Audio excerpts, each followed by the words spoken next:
ओम श्री गणेशाय नमः। अथ श्री सूर्यमंडलस्तोत्र। नमः सवित्रे जगदेकचक्षुषे जगतप्रसूति स्थितिनाशहेतवे त्रयीमयाय त्रिगुणात्मधारिणे विरिञ्चिनारायण शंकरात्मने। नमोस्तु सूर्याय सहस्ररश्मये सहस्रशाखान्वितसंभवात्मने सहस्रयोगोद्भवभावभागिने सहस्रसंख्यायुगधारिणे नमः। यन्मण्डलं दीप्तिकरं विशालं रत्नप्रभं तीव्रमनादिरूपं दारिद्र्यदुःखक्षयकारणं च पुनातु मां तत्सवितुर्वरेण्यं। यन्मण्डलं देवगणैः सुपूजितं विप्रैः स्तुतं भावनमुक्तिकोविदं तं देवदेवं प्रणमामि सूर्यं पुनातु मां तत्सवितुर्वरेण्यं। यन्मण्डलं ज्ञानघनं त्वगम्यं त्रैलोक्यपूज्यं त्रिगुणात्मरूपं समस्ततेजोमय दिव्यरूपं पुनातु मां तत्सवितुर्वरेण्यं। यन्मण्डलं गूढमतिप्रबोधं धर्मस्य वृद्धिं कुरुते जनानां यत्सर्वपापक्षयकारणं च पुनातु मां तत्सवितुर्वरेण्यं। यन्मण्डलं व्याधिविनाशदक्षं यद्यज्ञजुःसामसु सम्प्रगीतं प्रकाशितं येन च भूर्भुवः स्वः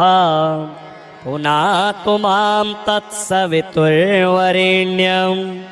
यन्मण्डलं वेदविदो वदन्ति गायन्ति यच्चारणसिद्धसङ्घाः यद्योगिनो योगजुषां च सङ्घः पुनातु मां तत्सवितुर्वरेण्यं। यन्मण्डलं सर्वजनैश्च पूजितं ज्योतिश्च कुर्यादिहमर्त्यलोके यत्कालकालाद्यमनादिरूपं पुनातु मां तत्सवितुर्वरेण्यं। यन्मण्डलं विष्णुचातुर्मुखाख्यं यदक्षरं पापहरं जनानां यत्कालकल्पक्षयकारणं च पुनातु मां तत्सवितुर्वरेण्यं। यन्मण्डलं विष्णुचातुर्मुखाख्यं यदक्षरं पापहरं जनानां यत्कालकल्पक्षयकारणं च पुनातु मां तत्सवितुर्वरेण्यं। यन्मण्डलं विश्वसृजं प्रसिद्धं उत्पत्तिरक्षा प्रलयप्रगल्भं यस्मिन् जगत्संहरतेऽखिलं च पुनातु मां तत्सवितुर्वरेण्यं। यन्मण्डलं सर्वगतस्य विष्णोर् आत्मा परं धाम विशुद्धतत्त्वं सूक्ष्मान्तरैर्योगपथानुगम्यं पुनातु मां तत्सवितुर्वरेण्यं। यन्मण्डलं वेदविदो वदन्ति गायन्ति यच्चारणसिद्धसङ्घः यन्मण्डलं वेदविदः स्मरन्ति पुनातु मां तत्सवितुर्वरेण्यं। यन्मण्डलं वेदविदोपगीतं यद्योगिनां योगपथानुगम्यं तत्सर्ववेद्यं प्रणमामि सूर्यम् पुनातु मां तत्सवितुर्वरेण्यम् सूर्यमण्डलसुस्तोत्रम् यः पठेत् सततं नरः सर्वपापविशुद्धात्मा सूर्यलोके महीयते। ॐ श्री गणेशाय नमः। अथ श्री सूर्यकवचम्। श्री सूर्य उवाच साम्ब साम्ब महाबाहो शृणु मे कवचं शुभम् त्रैलोक्यमङ्गलं नाम कवचं परमाद्भुतम् यज्ञात्वा मन्त्रवित् सम्यक् फलं प्राप्नोति निश्चितम् यद्रित्वा च महादेवो गणानामधिपो भवेत् पठनाद्धारणाद् विष्णुः सर्वेषां पालकः सदा एवमिन्द्रादयः सर्वे सर्वैश्चर्यमवाप्नुयुः कवचस्य ऋषिर्ब्रह्मा छन्दोनुष्टुबुदाहृतः श्रीसूर्यो देवता चात्र सर्वदेव नमस्कृतः यश आरोग्यमोक्षेषु विनियोगः प्रकीर्तितः प्रणवो मे शिरः पातु घृणिर्मे पातु बालकम् सूर्यो व्यानयद्वन्द्वमादित्यः कर्णयुग्मकम् अष्टाक्षरो महामन्त्रः सर्वाभीष्टफलप्रदः ह्रीं बीजं मे मुखं पातु हृदयं भुवनेश्वरी चन्द्रबिम्बं विंशदाद्यं पातु मे गुह्यदेशकम् अक्षरोऽसौ महामन्त्रः सर्वतन्त्रेषु गोपितः शिवो वह्नि समायुक्तो वामाक्षी बिन्दुभूषितः एकाक्षरो महामन्त्रः श्रीसूर्यस्य प्रकीर्तितः गुह्याद् गुह्यतरो मन्त्रो वाञ्छाचिन्तामणिः स्मृतः शीर्षादिपादपर्यन्तं सदा पातु मनोत्तमः इति ते कथितं दिव्यं त्रिषु लोकेषु दुर्लभं श्रीप्रदं कान्तिदं नित्यं धनारोग्यविवर्धनं कुष्ठादिरोगशमनं महाव्याधिविनाशनं त्रिसन्ध्यं यः पठे नित्यं आरोग्ये बलवान् भवेत् बहुना किमिहोक्तेन यद्यन्मनसि वर्तते ततत सर्वं भवेत् तस्य कवचस्य च धारणात् भूतप्रेतपिशाचास्त्र यक्षगन्धर्वराक्षसाः ब्रह्मराक्षसवेताला न द्रष्टुमपि तं शमाः दूरादेव पलायन्ते तस्य संकीर्तनादपि ऊर्जपत्रे समालिख्य रोचना गुरुकुङ्कुमेः रविवारे च साङ्क्रम्यां सप्तम्यां च विशेषतः धारयेत् साधकश्रेष्ठः श्रीसूर्यस्य प्रियो भवेत् त्रिलोहमध्यगं कृत्वा धारयेत् दक्षिणे करे शिखायामथवा कण्ठे सोऽपि सूर्यो न संशयः इति ते कथितं साम्ब त्रैलोक्यमङ्गलाभिधम् कवचं दुर्लभं लोके तव स्नेहात् प्रकाशितम् अज्ञात्वा कवचं दिव्यं यो जपेत् सूर्यमुत्तमं सिद्धिर्न जायते तस्य कल्पकोटिशतैरपि नमः सवित्रे जगदेकचक्षुषे जगतप्रसूति स्थितिनाशहेतवे त्रयीमयाय त्रिगुणात्मधारिणे विरिञ्चि नारायण शङ्करात्मने नमोऽस्तु सूर्याय सहस्ररश्मये सहस्रशाखान्वितसम्भवात्मने सहस्रयोगोद्भवभावभागिने सहस्रसङ्ख्यायुगधारिणे नमः। यनमण्डलं दीप्तिकरं विशालं रत्नप्रभं तीव्रमनादिरूपं दारिद्र्यदुःखक्षयकारणं च पुनातु मां तत्सवितुर्वरेण्यं यन्मण्डलं देवगणैः सुपूजितं विप्रैः स्तुतं भावनमुक्तिकोविदं तं देवदेवं प्रणमामि सूर्यं पुनातु मां तत्सवितुर्वरेण्यं यन्मण्डलं ज्ञानघनं त्वगम्यं त्रैलोक्यपूज्यं त्रिगुणात्मरूपं समस्ततेजोमय दिव्यरूपं पुनातु मां तत्सवितुर्वरेण्यं यन्मण्डलं गूढमतिप्रबोधं धर्मस्य वृद्धिं कुरुते जनानां यत्सर्वपापक्षयकारणं च पुनातु मां तत्सवितुर्वरेण्यं यन्मण्डलं व्याधिविनाशदक्षं यद्यज्ञजुःसामसु सम्प्रगीतं प्रकाशितं येन च भूर्भुवः स्वः पुनातु मां तत्सवितुर्वरेण्यं यन्मण्डलं वेदविदो वदन्ति गायन्ति यच्चारणसिद्धसङ्घाः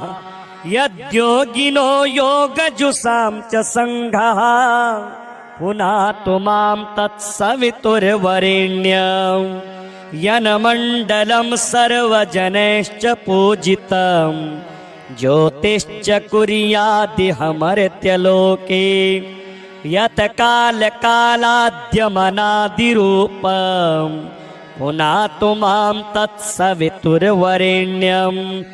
यन्मण्डलं विष्णुचातुर्मुखाख्यं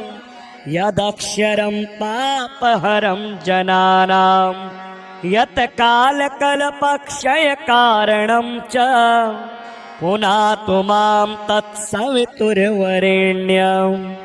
यन्मण्डलं विष्णुचातुर्मुखाख्यं यदक्षरं पापहरं जनानां यत् कालकल्पक्षयकारणं च पुनातु मां तत्सवितुर्वरेण्यं यन्मण्डलं विश्वसृजं प्रसिद्धम् उत्पत्तिरक्षा प्रलयप्रगल्भं यस्मिन् जगत्संहरतेऽखिलं च पुनातु मां तत्सवितुर्वरेण्यं यन्मण्डलं सर्वगतस्य विष्णोर् आत्मा परं धाम विशुद्धतत्त्वं सूक्ष्मान्तरैर्योगपथानुगम्यं पुनातु मां तत्सवितुर्वरेण्यं यन्मण्डलं वेदविदो वदन्ति गायन्ति यच्चारणसिद्धसङ्घाः यन्मण्डलं वेदविदः स्मरन्ति पुनातु मां तत्सवितुर्वरेण्यं यन्मण्डलं वेदविदोपगीतं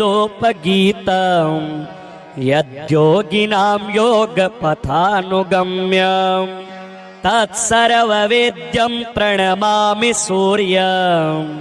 पुनातु मां तत्सवितुर्वरेण्यं सूर्यमण्डलसुस्तोत्रं यः पठेत् सततं नरः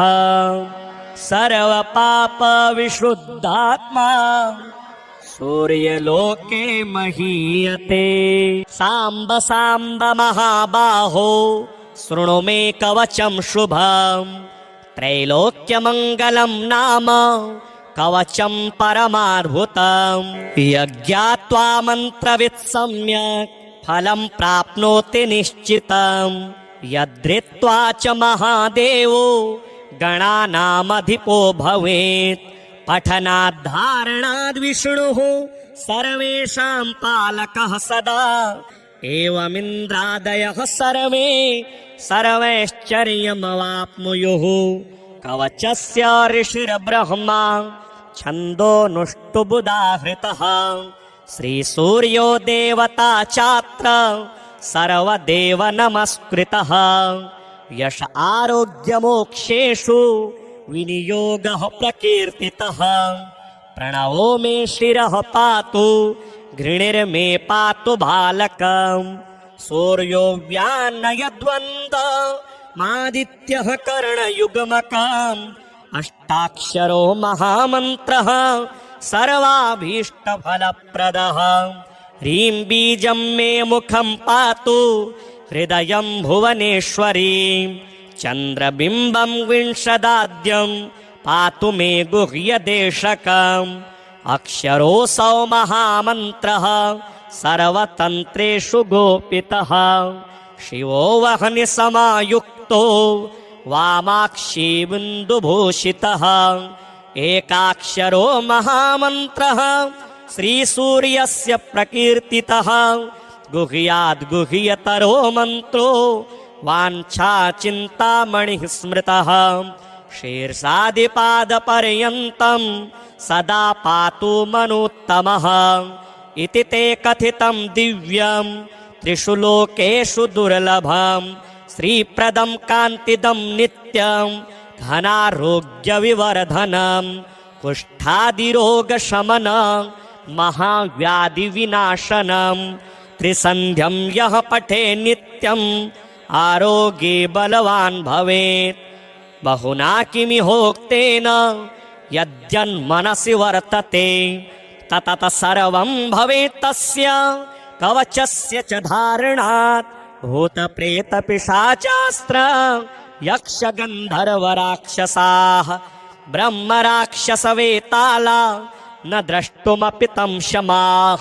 दूरादेव पलायन्ते तस्य संकीर्तनादपि ऊर्जपत्रे समालिख्य रोचना गुरुकुङ्कुमेः रविवारे च साङ्क्रान्त्यां सप्तम्यां च विशेषतः धारयेत् साधकश्रेष्ठः श्रीसूर्यस्य प्रियो भवेत् त्रिलोहमध्यगं कृत्वा धारयेत् दक्षिणे करे शिखायामथवा कण्ठे सोऽपि सूर्यो न संशयः इति ते कथितं साम्ब त्रैलोक्यमङ्गलाभिधं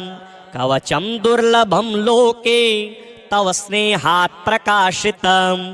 अज्ञात्वा कवचं दिव्यं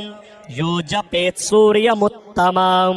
सिद्धिर्न जायते तस्य कल्पकोटिशतैरपि नमः सवित्रे जगदेकचक्षुषे जगतप्रसूति स्थितिनाशहेतवे त्रयीमयाय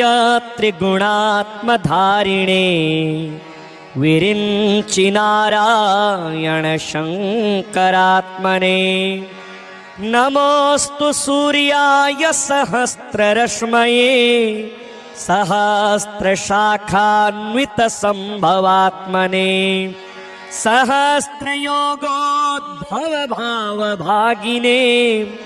सहस्रसङ्ख्यायुगधारिणे नमः यनमण्डलं दीप्तिकरं विशालं रत्नप्रभं तीव्रमनादिरूपं दारिद्र्यदुःखक्षयकारणं च पुनातु मां तत्सवितुर्वरेण्यं यन्मण्डलं देवगणैः सुपूजितं विप्रैः स्तुतं भावनमुक्तिकोविदं तं देवदेवं प्रणमामि सूर्यं पुनातु मां तत्सवितुर्वरेण्यं यन्मण्डलं ज्ञानघनं त्वगम्यं त्रैलोक्यपूज्यं त्रिगुणात्मरूपं समस्ततेजोमय दिव्यरूपं पुनातु मां तत्सवितुर्वरेण्यं यनमण्डलं गूढमति प्रबोधं धर्मस्य वृद्धिं कुरुते जनानां यत्सर्वपापक्षयकारणं च पुनातु मां तत्सवितुर्वरेण्यं यन्मण्डलं व्याधिविनाशदक्षं यद्यज्ञजुहुसामसु सम्प्रगीतं प्रकाशितं येन च भूर्भुवः स्वः पुनातु मां तत्सवितुर्वरेण्यं यन्मण्डलं वेदविदो वदन्ति गायन्ति यच्चारणसिद्धसङ्घाः यद्योगिनो योगजुषां च सङ्घः पुनातु मां तत्सवितुर्वरेण्यं यन्मण्डलं सर्वजनैश्च पूजितं ज्योतिश्च कुर्यादिहमर्त्यलोके यत् कालकालाद्यमनादिरूपं पुनातु मां तत्सवितुर्वरेण्यं यन्मण्डलं विष्णुचातुर्मुखाख्यं यदक्षरं पापहरं जनानां यत् कालकल्पक्षयकारणं च पुनातु मां तत्सवितुर्वरेण्यं यन्मण्डलं विष्णुचातुर्मुखाख्यं यदक्षरं पापहरं जनानां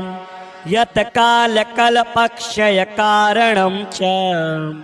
पुनातु मां तत्सवितुर्वरेण्यं यन्मण्डलं विश्वसृजं प्रसिद्धम् उत्पत्तिरक्षा प्रलयप्रगल्भं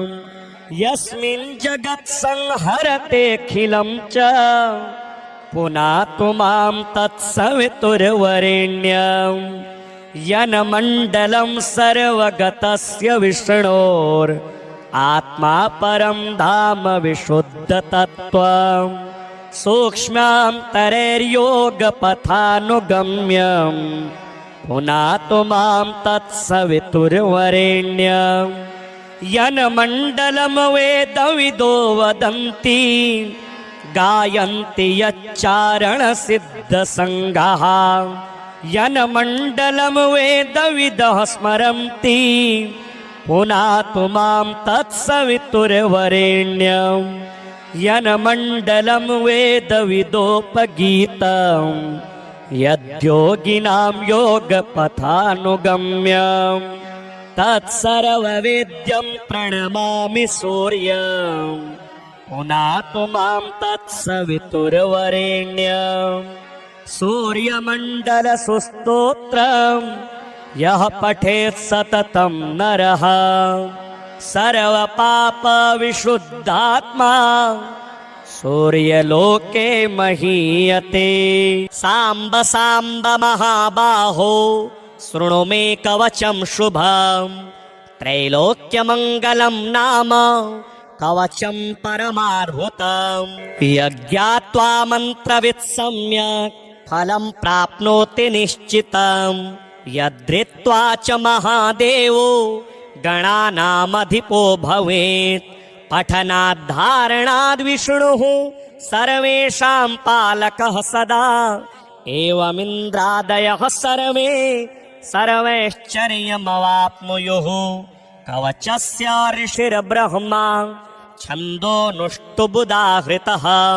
श्रीसूर्यो देवता चात्र सर्वदेव नमस्कृतः यश आरोग्यमोक्षेषु विनियोगः प्रकीर्तितः प्रणवो मे शिरः पातु घृणिर्मे पातु बालकं सूर्यो व्यानयद्वन्द्वमादित्यः कर्णयुग्मकम् अष्टाक्षरो महामन्त्रः सर्वाभीष्टफलप्रदः ह्रीं बीजं मे मुखं पातु हृदयं भुवनेश्वरीं चन्द्रबिम्बं विंशदाद्यं पातु मे गुह्यदेशकम् अक्षरोऽसौ महामन्त्रः सर्वतन्त्रेषु गोपितः शिवो वह्नि समायुक्तो वामाक्षी बिन्दुभूषितः एकाक्षरो महामन्त्रः श्रीसूर्यस्य प्रकीर्तितः गुह्याद् गुह्यतरो मन्त्रो वाञ्छाचिन्तामणिः स्मृतः शीर्षादिपादपर्यन्तं सदा पातु मनुत्तमः इति ते कथितं दिव्यं त्रिषु लोकेषु दुर्लभं श्रीप्रदं कान्तिदं नित्यं धनारोग्यविवर्धनं कुष्ठादिरोगशमनं महाव्याधिविनाशनं त्रिसन्ध्यं यः पठे नित्यम्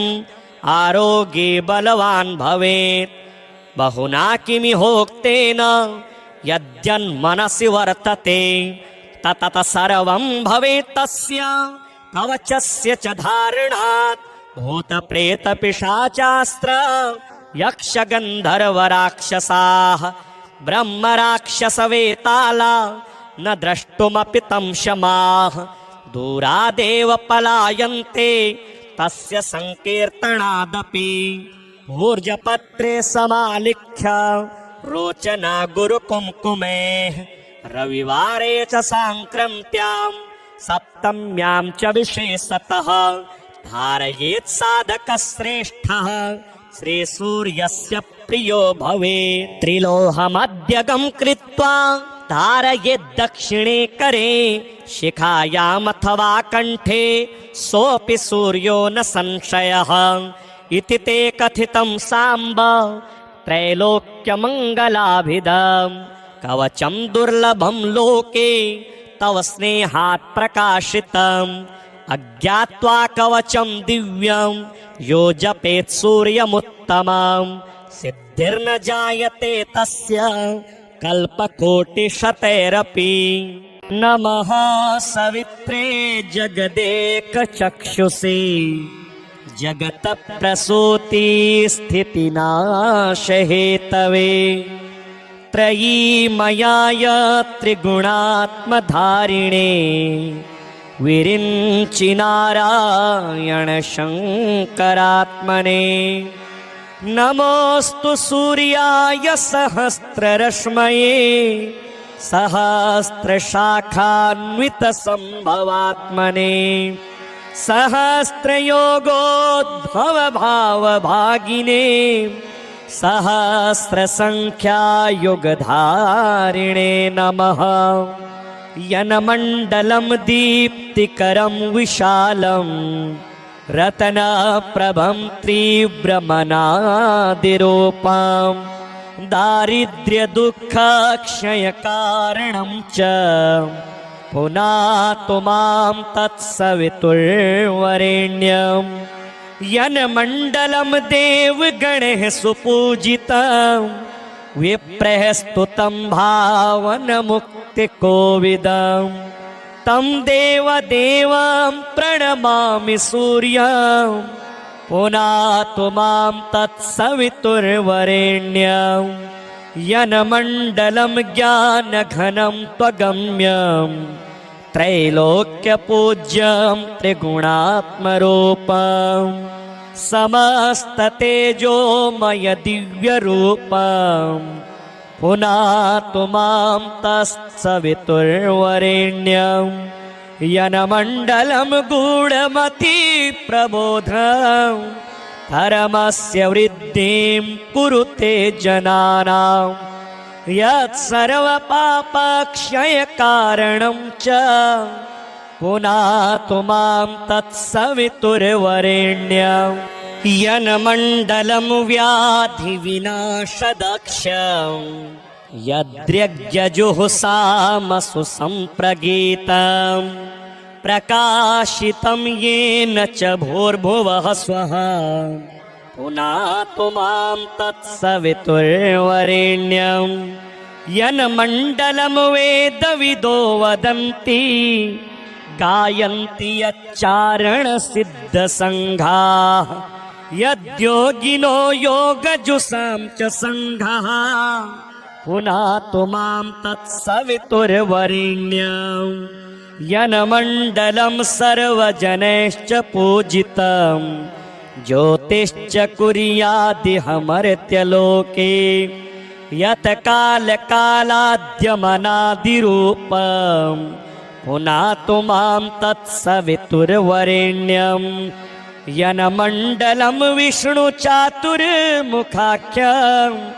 यदक्षरं पापहरं जनानां यत् कालकल्पक्षयकारणं च पुनातु मां तत्सवितुर्वरेण्यं यन्मण्डलं विष्णुचातुर्मुखाख्यं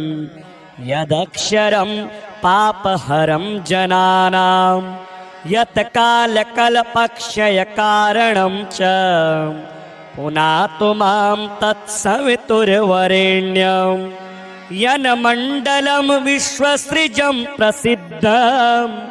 उत्पत्तिरक्षा प्रलयप्रगल्भं यस्मिन् जगत्संहरतेऽखिलं च पुनातु मां तत्सवितुर्वरेण्यं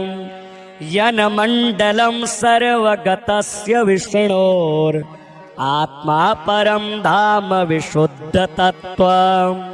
सूक्ष्मान्तरैर्योगपथानुगम्यं पुनातु मां तत्सवितुर्वरेण्यं यन्मण्डलं वेदविदो वदन्ति गायन्ति यच्चारणसिद्धसङ्घाः यन्मण्डलं वेदविदः स्मरन्ति पुनातु मां तत्सवितुर्वरेण्यं यन्मण्डलं वेदविदोपगीतं यद्योगिनां योगपथानुगम्यं तत्सर्ववेद्यं प्रणमामि सूर्यं पुनातु मां तत्सवितुर्वरेण्यं सूर्यमण्डलसुस्तोत्रं यः पठेत् सततं नरः सर्वपापविशुद्धात्मा सूर्यलोके महीयते। साम्ब साम्ब महाबाहो शृणु मे कवचं शुभं त्रैलोक्यमङ्गलं नाम कवचं परमाद्भुतं यज्ञात्वा मन्त्रवित् सम्यक् फलं प्राप्नोति निश्चितं यद्धृत्वा च महादेवो गणानामधिपो भवेत् पठनाद्धारणाद् विष्णुः सर्वेषां पालकः सदा एवमिन्द्रादयः सर्वे सर्वैश्चर्यमवाप्नुयुः कवचस्य ऋषिर्ब्रह्मा छन्दोनुष्टुबुदाहृतः श्रीसूर्यो देवता चात्र सर्वदेव नमस्कृतः यश आरोग्यमोक्षेषु विनियोगः प्रकीर्तितः प्रणवो मे शिरः पातु घृणिर्मे पातु बालकं सूर्यो व्यानयद्वन्द्वमादित्यः कर्णयुग्मकम् अष्टाक्षरो महामन्त्रः सर्वाभीष्टफलप्रदः ह्रीं बीजं मे मुखं पातु हृदयं भुवनेश्वरी चन्द्रबिम्बं विंशदाद्यं पातु मे गुह्यदेशकम् अक्षरोऽसौ महामन्त्रः सर्वतन्त्रेषु गोपितः शिवो वह्नि समायुक्तो वामाक्षी बिन्दुभूषितः एकाक्षरो महामन्त्रः श्रीसूर्यस्य प्रकीर्तितः गुह्याद् गुह्यतरो मन्त्रो वाञ्छाचिन्तामणिः स्मृतः शीर्षादिपादपर्यन्तं सदा पातु मनोत्तमः इति ते कथितं दिव्यं त्रिषु लोकेषु दुर्लभं श्रीप्रदं कान्तिदं नित्यं धनारोग्यविवर्धनं कुष्ठादिरोगशमनं महाव्याधिविनाशनं त्रिसन्ध्यं यः पठे नित्यम् आरोग्ये बलवान् भवेत् बहुना किमिहोक्तेन यद्यन्मनसि वर्तते ततः सर्वं भवेत् तस्य कवचस्य च धारणात् भूतप्रेतपिशाचास्त्र यक्षगन्धर्वराक्षसाः ब्रह्मराक्षसवेताला न द्रष्टुमपि तं शमाः दूरादेव पलायन्ते तस्य संकीर्तनादपि ऊर्जपत्रे समालिख्य रोचना गुरुकुङ्कुमेः रविवारे च साङ्क्रान्त्यां सप्तम्यां च विशेषतः धारयेत् साधकश्रेष्ठः श्रीसूर्यस्य प्रियो भवेत् त्रिलोहमध्यगं कृत्वा धारयेत् दक्षिणे करे शिखायामथवा कण्ठे सोऽपि सूर्यो न संशयः इति ते कथितं साम्ब त्रैलोक्यमङ्गलाभिधं कवचं दुर्लभं लोके तव स्नेहात् प्रकाशितम् अज्ञात्वा कवचं दिव्यं यो जपेत् सूर्यमुत्तमं सिद्धिर्न जायते तस्य कल्पकोटिशतैरपि नमः सवित्रे जगदेकचक्षुषी जगतप्रसूति स्थितिनाशहेतवे त्रयीमयाय त्रिगुणात्मधारिणे विरिञ्चि नारायण शङ्करात्मने नमोऽस्तु सूर्याय सहस्ररश्मये सहस्रशाखान्वितसम्भवात्मने सहस्रयोगोद्भवभावभागिने सहस्रसङ्ख्यायुगधारिणे नमः यनमण्डलं दीप्तिकरं विशालं रत्नप्रभं तीव्रमनादिरूपं दारिद्र्यदुःखक्षयकारणं च पुनातु मां तत्सवितुर्वरेण्यं यन्मण्डलं देवगणैः सुपूजितं विप्रः स्तुतं भावनमुक्तिकोविदं तं देवदेवं प्रणमामि सूर्यं पुनातु मां तत्सवितुर्वरेण्यं यन्मण्डलं ज्ञानघनं त्वगम्यं त्रैलोक्यपूज्यं त्रिगुणात्मरूपं समस्ततेजोमय दिव्यरूपं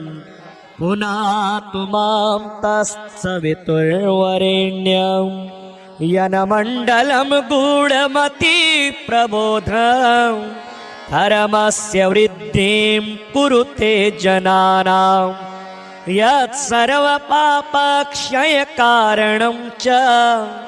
पुनातु मां तत्सवितुर्वरेण्यं यन्मण्डलं व्याधिविनाशदक्षं यद्यज्ञजुहुसामसु सम्प्रगीतं प्रकाशितं येन च भूर्भुवः स्वः पुनातु मां तत्सवितुर्वरेण्यं यन्मण्डलं वेदविदो वदन्ति गायन्ति यच्चारणसिद्धसङ्घाः यद्योगिनो योगजुषां च सङ्घः पुनातु मां तत्सवितुर्वरेण्यं यन्मण्डलं सर्वजनैश्च पूजितं ज्योतिश्च कुर्यादिहमर्त्यलोके यत् कालकालाद्यमनादिरूपं पुनातु मां तत्सवितुर्वरेण्यं यन्मण्डलं विष्णुचातुर्मुखाख्यं यदक्षरं पापहरं जनानां यत् कालकल्पक्षयकारणं च पुनातु मां तत्सवितुर्वरेण्यं यन्मण्डलं विष्णुचातुर्मुखाख्यं यदक्षरं पापहरं जनानां यत् कालकल्पक्षयकारणं च पुनातु मां तत्सवितुर्वरेण्यं यन्मण्डलं विश्वसृजं प्रसिद्धम् उत्पत्तिरक्षा प्रलयप्रगल्भं यस्मिन् जगत् संहरतेऽखिलं च पुनातु मां तत्सवितुर्वरेण्यम् यन्मण्डलं सर्वगतस्य विष्णोर् आत्मा परं धाम विशुद्धतत्त्वम् सूक्ष्मान्तरैर्योगपथानुगम्यम् पुनातु मां तत्सवितुर्वरेण्यम् यन्मण्डलं वेदविदो वदन्ति गायन्ति यच्चारणसिद्धसङ्घाः यन्मण्डलं वेदविदः स्मरन्ति पुनातु मां तत्सवितुर्वरेण्यम् यन्मण्डलं वेदविदोपगीतम् यद्योगिनां योगपथानुगम्यम् तत्सर्ववेद्यं प्रणमामि सूर्यम् पुनातु मां तत्सवितुर्वरेण्यम् सूर्यमण्डलसुस्तोत्रम् यः पठेत् सततं नरः सर्वपापविशुद्धात्मा सूर्यलोके महीयते।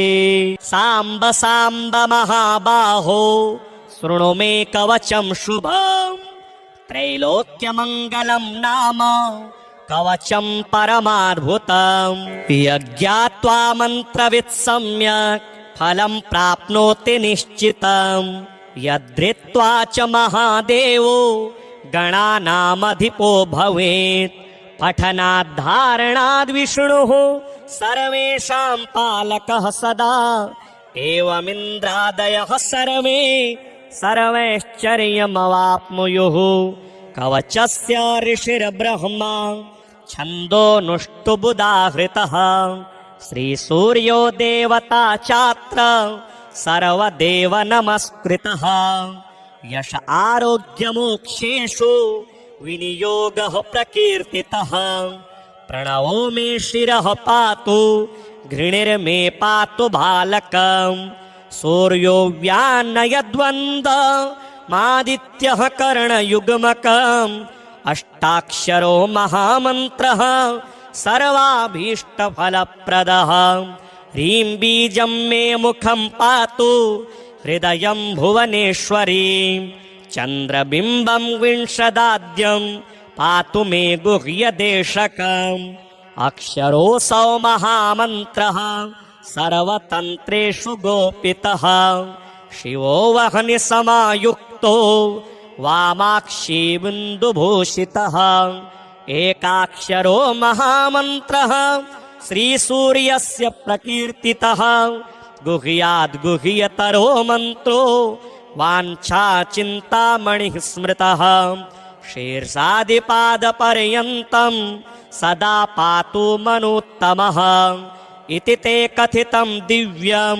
त्रिषु लोकेषु दुर्लभं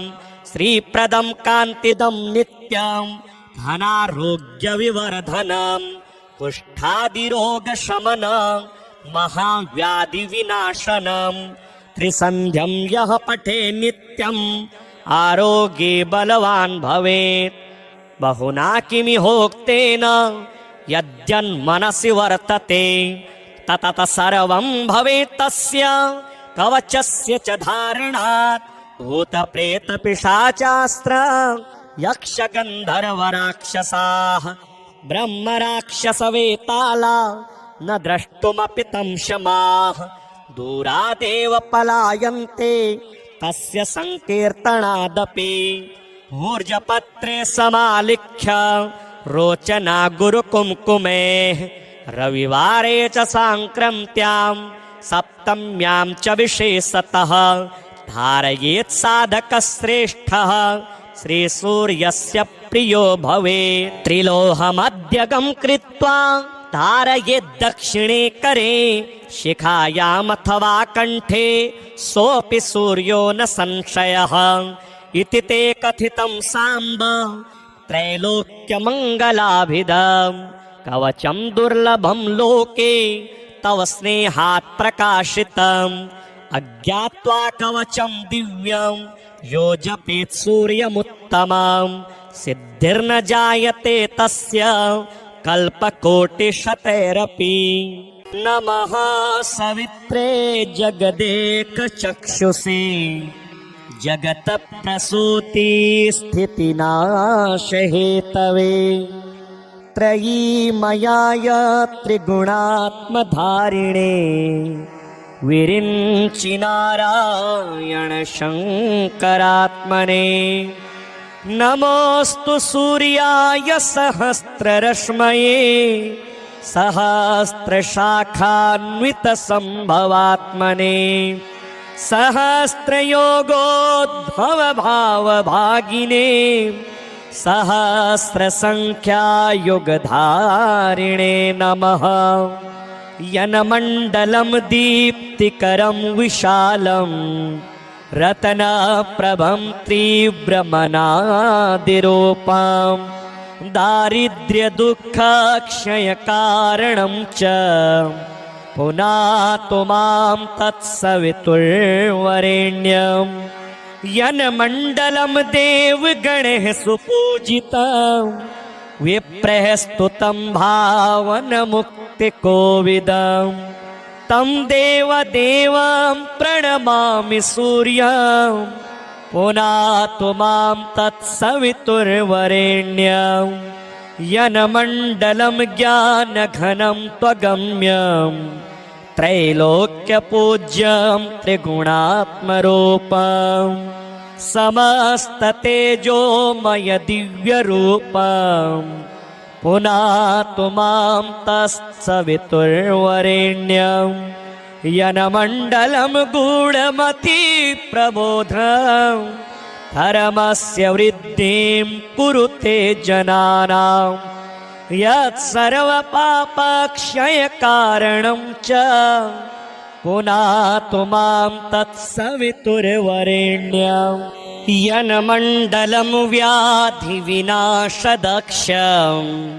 यद्यज्ञजुहुसामसु सम्प्रगीतं प्रकाशितं येन च भूर्भुवः स्वः पुनातु मां तत्सवितुर्वरेण्यं यन्मण्डलं वेदविदो वदन्ति गायन्ति यच्चारणसिद्धसङ्घाः यद्योगिनो योगजुषां च सङ्घः पुनातु मां तत्सवितुर्वरेण्यं यन्मण्डलं सर्वजनैश्च पूजितं ज्योतिश्च कुर्यादिह मर्त्यलोके यत् कालकालाद्यमनादिरूपं पुनातु मां तत्सवितुर्वरेण्यं यन्मण्डलं विष्णुचातुर्मुखाख्यं यदक्षरं पापहरं जनानां यत् कालकल्पक्षयकारणं च पुनातु मां तत्सवितुर्वरेण्यं यन्मण्डलं विष्णुचातुर्मुखाख्यं यदक्षरं पापहरं जनानां यत् कालकल्पक्षयकारणं च पुनातु मां तत्सवितुर्वरेण्यं यन्मण्डलं विश्वसृजं प्रसिद्धम् उत्पत्तिरक्षा प्रलयप्रगल्भं यस्मिन् जगत्संहरतेऽखिलं च पुनातु मां तत्सवितुर्वरेण्यं यन्मण्डलं सर्वगतस्य विष्णोर् आत्मा परं धाम विशुद्धतत्त्वं सूक्ष्मान्तरैर्योगपथानुगम्यं पुनातु मां तत्सवितुर्वरेण्यं यन्मण्डलं वेदविदो वदन्ति गायन्ति यच्चारणसिद्धसङ्घः यन्मण्डलं वेदविदः स्मरन्ति पुनातु मां तत्सवितुर्वरेण्यं यन्मण्डलं वेदविदोपगीतं यद्योगिनां योगपथानुगम्यं तत्सर्ववेद्यं प्रणमामि सूर्यं पुनातु मां तत्सवितुर्वरेण्यम् सूर्यमण्डलसुस्तोत्रम् यः पठेत् सततं नरः सर्वपापविशुद्धात्मा सूर्यलोके महीयते। साम्ब साम्ब महाबाहो शृणु मे कवचं शुभम् त्रैलोक्यमङ्गलं नाम कवचं परमाद्भुतम्। यज्ञात्वा मन्त्रवित् सम्यक् फलं प्राप्नोति निश्चितम्। यद्धृत्वा च महादेवो गणानामधिपो भवेत्। पठनाद्धारणाद् विष्णुः सर्वेषां पालकः सदा। एवमिन्द्रादयः सर्वे सर्वैश्चर्यमवाप्नुयुः। कवचस्य ऋषिर्ब्रह्मा छन्दोनुष्टुबुदाहृतः। श्रीसूर्यो देवता चात्र सर्वदेव नमस्कृतः। यश आरोग्यमोक्षेषु विनियोगः प्रकीर्तितः। प्रणवो मे शिरः पातु घृणिर्मे पातु बालकम्। सूर्यो व्यानयद्वन्द्वमादित्यः कर्णयुग्मकम्। अष्टाक्षरो महामन्त्रः सर्वाभीष्टफलप्रदः। ह्रीं बीजं मे मुखं पातु हृदयं भुवनेश्वरी। चन्द्रबिम्बं विंशदाद्यं पातु मे गुह्यदेशकम्। अक्षरोऽसौ महामन्त्रः सर्वतन्त्रेषु गोपितः। शिवो वह्नि समायुक्तो वामाक्षी बिन्दुभूषितः। एकाक्षरो महामन्त्रः श्रीसूर्यस्य प्रकीर्तितः। गुह्याद् गुह्यतरो मन्त्रो वाञ्छाचिन्तामणिः स्मृतः। शीर्षादिपादपर्यन्तं सदा पातु मनोत्तमः। इति ते कथितं दिव्यं त्रिषु लोकेषु दुर्लभं। श्रीप्रदं कान्तिदं नित्यं धनारोग्यविवर्धनं। कुष्ठादिरोगशमनं महाव्याधिविनाशनं। त्रिसन्ध्यं यः पठे नित्यं आरोग्ये बलवान् भवेत्। बहुना किमिहोक्तेन यद्यन्मनसि वर्तते ततः सर्वं भवेत् तस्य कवचस्य च धारणात्। भूतप्रेतपिशाचास्त्र यक्षगन्धर्वराक्षसाः ब्रह्मराक्षसवेताला न द्रष्टुमपि तं शमाः। दूरादेव पलायन्ते तस्य संकीर्तनादपि। ऊर्जपत्रे समालिख्य रोचना गुरुकुङ्कुमेः।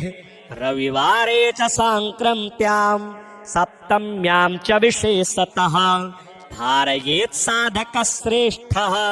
श्रीसूर्यस्य प्रियो भवेत्। त्रिलोहमध्यगं कृत्वा धारयेत् दक्षिणे करे शिखायामथवा कण्ठे सोऽपि सूर्यो न संशयः। इति ते कथितं साम्ब त्रैलोक्यमङ्गलाभिधम्। कवचं दुर्लभं लोके तव स्नेहात् प्रकाशितम्। अज्ञात्वा कवचं दिव्यं यो जपेत् सूर्यमुत्तमम्। सिद्धिर्न जायते तस्य कल्पकोटिशतैरपि। नमः सवित्रे जगदेकचक्षुषे जगतप्रसूति स्थितिनाशहेतवे। त्रयीमयाय त्रिगुणात्मधारिणे विरिञ्चि नारायण शङ्करात्मने। नमोऽस्तु सूर्याय सहस्ररश्मये सहस्रशाखान्वितसम्भवात्मने। सहस्रयोगोद्भवभावभागिने सहस्रसङ्ख्यायुगधारिणे नमः। यनमण्डलं दीप्तिकरं विशालं रत्नप्रभं त्रिभ्रमणादिरूपं